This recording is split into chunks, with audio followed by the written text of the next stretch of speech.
Chapter 5, RPA. Any feelings I may have had about the excursion to Sydney, the adventure, the sights, seeing my grandmother, suddenly disappeared as we walked through the ornate Victorian entrance of the hospital. A few weeks earlier, it had been but a fleeting visit. This time it felt different, and for that reason I started to take it in. The grandeur, the size, the sound of the footsteps on the marble floor, spoke of things wondrous. It was as mysterious as it was overwhelming. To my young eyes, the Royal Prince Alfred Hospital was truly a world of its own. I was admitted to D1 ward, a short distance from the admittance area and another short walk from the hospital kitchen with all its pleasant aromas.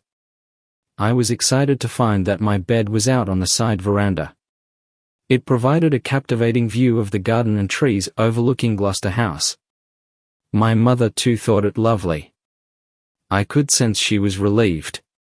An answer to her prayers. She stayed with me until lunch was served, then excused herself, as she needed to get back to my sisters at my grandmother's house, a few suburbs away in Leichhardt. She assured me that I would be fine and remember to behave myself and do what the nurses told me to do. She would be back in the evening during visiting hours. Much discussion. RPA was a teaching hospital in conjunction with Sydney University. My arrival had been keenly anticipated, and I found myself the object of much discussion that afternoon. The friendly face of Dr. Nix, the surgeon who would operate on me, stopped by with a group of medical students. I was completely overwhelmed. All these young men and women in white coats, some writing, others looking intently at me. All speaking in words that sounded like a foreign language. At the time of my admission, my operation was unscheduled. My case, however, created a lot of interest due to the fact that not only did I have a hole in the heart, but a leaking aorta valve as well. It had only been discovered during pre-testing a few weeks before. Heart surgery in the late 1950s involved considerable risk and uncertainty, particularly on young children. Something my parents were well aware of. A small frail boy, who constantly gasped for breath when excited, who needed to be picked up and carried to keep pace when out walking, did not seem a likely candidate for surviving the 4 hours of surgery. However, despite risks, it was a given that without the operation there was no guarantee that I would survive beyond my early teens. Of course, none of this was related to me. It was only much later that my parents would explain all the implications of the operation. At age 8, I doubt I would have understood. Irrespective, I knew things were very serious, even before that first afternoon with Dr. Nix. Children always know when things are serious. The adults around them start to behave in a kind of shorthand. They start to look at each other in ways that avoid the need to speak. My going to RPA was, and still is, one of the two major events of my life. Being so young, it left an indelible mark on me. It amazes me even to this day how much detail I can recall. I know this for a fact, as I recently undertook an interview with a former anesthetist and retired member of staff at RPA. He now looks after the hospital museum. He was amazed at how much of the experience I could recall, and in particular the detail of my recollections. But for all that, I can still see in my mind's eye all the love and support of my family and those in the know. That memory remains. But at the time, I was oblivious to the balancing act my parents and family had been involved in for almost all my life. An act now moving to its climax. They, like me, were now at the mercy of the tide of events. A voyage, as it were, that promised so much, for better, or for worse. I was a little like the young boys in days of yore, who left home to go to sea as cabin boys. From the dock, I waved my parents and family farewell. I was now in the hands of the captain and crew, whose sure and steady hand would guide my ship through the prevailing winds and tides of the voyage. All sounds very grand for a cabin boy or a first-time explorer. Friday the 5th of August was a cold and rainy day. It was my second day at RPA, and the inactivity made me restless. At home and school, I was prohibited from doing many things. But never had they confined me to bed. So, armed with an 8-year-old's insatiable curiosity and 2 days of bottled-up energy, I decided that it was time to take matters in hand. Something had to be done, and I was just the one to do it. RPA was, after all, a whole new world, and new worlds require exploring. So I became the patient explorer. Or impatient explorer, as the case may be. The Royal Prince Alfred Hospital. I had never seen such a place. So many people, coming and going. Doors opening and closing. Corridors and rooms. All chock full of the new and unseen. And movement, always movement. Sounds suddenly emanating from here, or maybe there. Voices, strange, even weird at times, loud or indistinct. Nearby or an echo? And smells. Drifting in and out. Some disturbing, some enticing, but always with a whiff of antiseptic. And there I was. One small part of it all. Well, at least on foot, with my gown and slippers. My first discovery were the wards. The men's ward and women's ward. Separated by a connecting hallway. I also discovered that on one side of the hallway was where the meal preparation took place. Good to know. The kitchen was the like of which I had never seen. It included a line of refrigerators and a small stove. The centerpiece was a large kitchen table. Next there was a storeroom, which carried all the general supplies for the ward and the cleaning facilities. Trekking further into the unknown, across the hallway was the ward sister's office. An extremely neat, tidy, and pristine room. The nursing staff sister was in charge of the ward. An impressive older woman, she wore a pale blue, straight, plain A-line uniform and on her head a starched white veil, and came complete with an air of authority that could take your breath away. The nurses almost overnight became the center of my new world. Their uniform was just as distinctive and impressive. They too carried an air of authority and responsibility. But laced with a little cheeky demeanor, a dose of good humor and a smile that made you feel like you were the only one in the ward. They wore a pinned-down starched white cap with blue stars on it. I later found out that the number of stars denoted the stage of their training. Their uniform was completed with an A-line blue and white striped cotton tunic, black stockings, and black shoes. Over the top they wore a starched white apron. When starting and finishing a shift, a dark blue cape was worn buttoned at the throat. But no matter what their uniform and number of stars, in my young eyes they were angels, one and all. I also loved the watches they wore.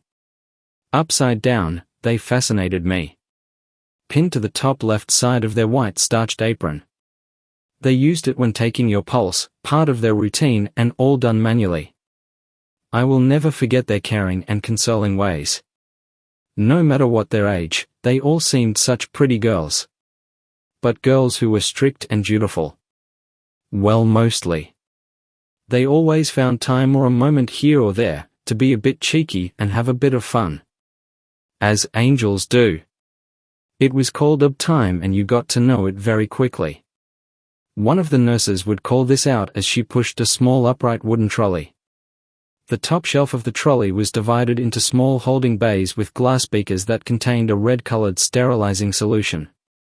The beakers carried glass-calibrated thermometers to take your temperature.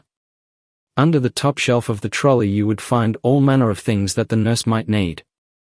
A kidney dish or two, glass-calibrated syringes, cotton wool, methylated spirit, and small glass capsules containing some kind of serum, usually penicillin or streptomycin. It also contained something for taking your blood pressure, if the sound of the trolley wasn't enough. I loved watching the nurse come round at uptime, to see what they would do with each patient. Something I would come to dread after my operation. By Friday afternoon of that second day in hospital many of the beds on the veranda were empty. The nurses knew by now of my eagerness to explore and had issued me with strict instructions to stay in bed at all times. Of course, expecting an 8-year-old to remain in their bed during the day was somewhat optimistic. Night, however, was a completely different matter.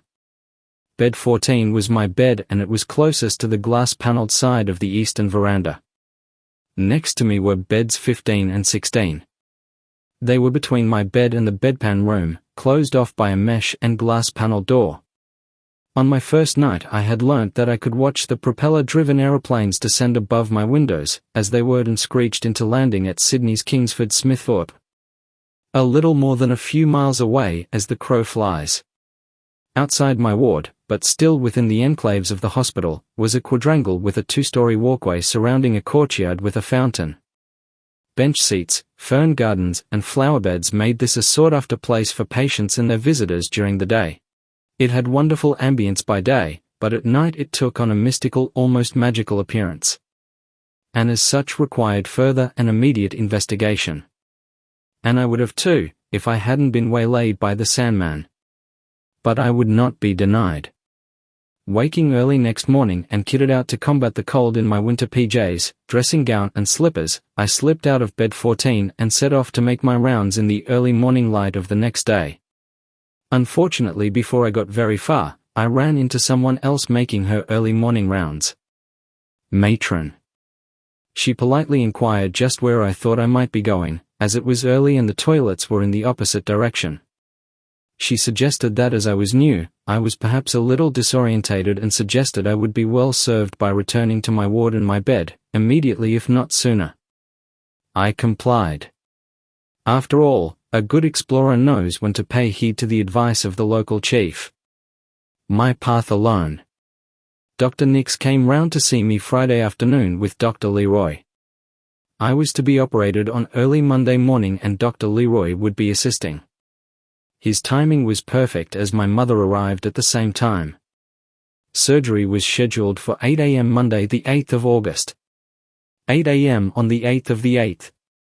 Not surprising for a boy born at 11 a.m. on the 11th of the 11th.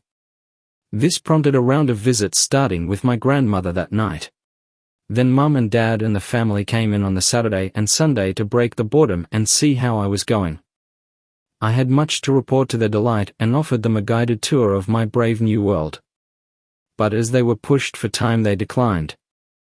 The Saturday evening meal was a treat, Savoys, or frankfurters. I had only seen small cocktail frankfurters served at parties, never thinking of them as hospital food. They tasted great with peas, potato mash, and carrot. Plus a generous squirt of tomato sauce. Dessert consisted of raspberry jelly, with fruit, and ice cream. Ice cream was a real treat at home. Wow, this was good. Which was just as well, without the visits and the food I would learn that the weekends could be long and boring in hospital. Even one as grand as RPA. I nonetheless made do, wandering around talking to the adult patients. Sunday was the same, nothing to do until 3 p.m. when the visitors began to arrive. The hours really dragged by. If I got bored and started to wander, the nurses would remind me not to go too far. It was beginning to feel a lot like home. All that changed at 3 p.m. when my brother Peter, back from New Zealand, came to see me with Mum and Dad. He was a jockey in those days and had won a few big races in New Zealand. He was here to race some New Zealand thoroughbreds at Sydney's Randwick Racecourse. His arrival was certainly a turn-up for the books. To coin a phrase, Pete loved a biscuit called the iced Vovo. And he knew I liked them. So, we all shared them on his visit. He also said to me that when I came out of hospital, he was going to take me to the horse stables and show me what the stables were like. I'd heard him speak of them. As a wide-eyed kid, I couldn't wait and said so. Good to his word, Pete organized the visit when I was released from hospital. All three of us, Dad, Pete, and I, went to the stables one Sunday afternoon. It was interesting, just not as interesting as the wide-eyed boy imagined. Horses for courses, as it were. Out of appreciation of what was coming the next day, the nurses let my visitors stay a little longer. When time came, I asked if I could walk out to the main entrance with them, which they said was fine. My dad was making me laugh with funny things he would often say, as we made our way to the main entrance. It was his way of keeping our spirits up. At that beautiful main entrance I got big hugs from my mum, Dad, and Peter. I waved them farewell until they faded into the distance down Missenden Road. I can still see them walking away in the early evening light and wondering if I would ever see them again. They must have been wondering the same thing. Family snapshots. My brother, Kevin Joseph. Of all my brothers, Kevin was the one who would grow to be the most like Dad. Like Bill before him, then Peter, John and Patrick who followed, he endured his schooling at the Christian Brothers. But unlike the others, Kevin chose to stay closer to home. In 1955 he was just 18 and in the final stages of his training as a fitter and turner, working at Port Kembla at the huge steel works there. It was at this time he was called up to do his national service, which he did at Singleton. After national service he relocated to the other steel city, Newcastle, to complete his training. He would return home a few years later. Back in the Gong he continued to work at John Lycett's. Sometime later, at 24, he too would tie the knot with a lovely local lass, Faye Hester in 1961. Kevin and I were always close. Like my father he was a little on the short side and he compensated for his lack of height with stature and competitive spirit. He was a great friend and mate, possessing a wonderful cheeky sense of humor and was always great fun to be around. He got the nickname Shorty from his workmates. Another, Aussie leprechaun from his family, the result of a fancy dress costume one night. His frivolity and sense of fun pervaded his demeanor, like the twinkle in his eyes. It was a smile you could never forget.